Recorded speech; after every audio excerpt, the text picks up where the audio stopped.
എന്റെ ആയുസിനും ആരോഗ്യത്തിനൊക്കെ വേണ്ടി പ്രാർത്ഥിക്കാറുണ്ടല്ലേ? അത് ഞാൻ എല്ലാവർക്കും വേണ്ടി പ്രാർത്ഥിക്കാറുണ്ട്. ഓ അല്ല, പ്രധാന ക്ഷേത്രം ഇതല്ലല്ലോ. പറയാനുള്ളതൊക്കെ അവിടെ ഇല്ലേ പറയേണ്ടത്? പിന്നെന്താ ഇവിടെ കറങ്ങി നടക്കുന്നേ? ഒരു ക്ഷേത്രത്തില് ഒരു മൂർത്തിക്ക് പ്രാധാന്യം കൊടുക്കുന്നു എന്ന് കരുതി മറ്റെല്ലാം അപ്രധാനമൊന്നും അല്ലല്ലോ. ഉപപ്രതിഷ്ഠകളെന്ന് വാക്കില് മാത്രമേ ഉള്ളൂ, എല്ലാം തുല്യ. ആ അങ്ങനെയാണെങ്കിൽ ഈ ദൈവത്തിനോട് പ്രാർത്ഥിച്ചാ നമ്മൾ വിചാരിച്ച കാര്യം നടക്കുവോ? നടക്കും. ആ ഞാൻ പ്രാർത്ഥിച്ചാല് ദൈവം കേൾക്കുവോ? അതോ താൻ പ്രാർത്ഥിക്കുന്നതാണോ നല്ലത്? അല്ല, എനിക്ക് ഈ ദൈവത്തോട് സംസാരിക്കുന്ന രീതിയൊന്നും അറിയില്ല. താനാവുമ്പം മുഴുവൻ സമയം ഭഗവാൻ കൃഷ്ണനോട് സംസാരിക്കുന്ന ആളാണല്ലോ. എനിക്ക് വേണ്ടി ഈ നടയിൽ ഒരു കാര്യം പറയൂ. എന്താ പറയേ?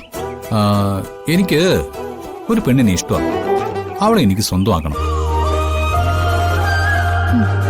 എത്രയും പെട്ടെന്ന് നടത്തി തരണമെന്ന് ദൈവത്തോട് പറയും. പോകാൻ പാടില്ല, ഞാൻ പറഞ്ഞത് പറയും. ഒരിക്കലും നടക്കാത്ത കാര്യങ്ങള് ദൈവത്തിനോട് ചോദിക്കാൻ പാടില്ല. നടക്കില്ല എന്നുള്ള ഉറപ്പ് തനിക്കാണോ? നടക്കുമെന്ന് എനിക്ക് ഉറപ്പാണല്ലോ. ക്ഷേത്രനടയിൽ വെച്ച് തെറ്റായിട്ട് ഒന്നും പറയണ്ട. പാപം കിട്ടും. പാപം കിട്ടിക്കോട്ടെ, പക്ഷെ അത് കഴിഞ്ഞ് താൻ എന്റെ കൂടെ കൂടുമ്പോ അത് പുണ്യാവുമല്ലോ. മര്യാദയ്ക്ക് പ്രാർത്ഥിച്ചേ, എന്റെ കാര്യങ്ങൾ പറഞ്ഞേ.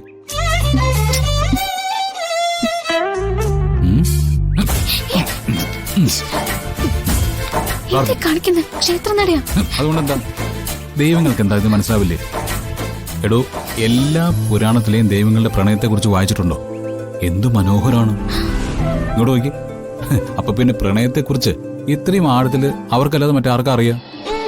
ഈ ഒരു കാര്യം മാത്രമേ ഉള്ളൂ സംസാരിക്കാൻ? ഇതല്ലാതെ വേറെ ഒന്നും എനിക്ക് സംസാരിക്കാനില്ല. അവിടെ ഒരു പൂജ നടക്കുക, അവിടെ ചെന്ന് നിന്നൂടെ? ഒരു സ്ഥലത്ത് നിൽക്കുമ്പോ മനസ്സ് അവിടെ തന്നെ നിൽക്കണമെന്നല്ലേ? താൻ ഇവിടെ പുറത്ത് നിൽക്കുമ്പോ എന്റെ മനസ്സ് അവിടെ നിൽക്കുന്നില്ല.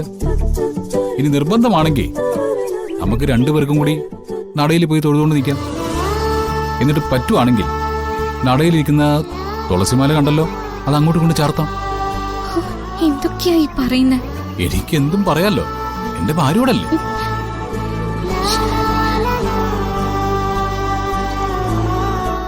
അയ്യോ, പ്രിയങ്ക വരുന്നു. ഓ ആണോ?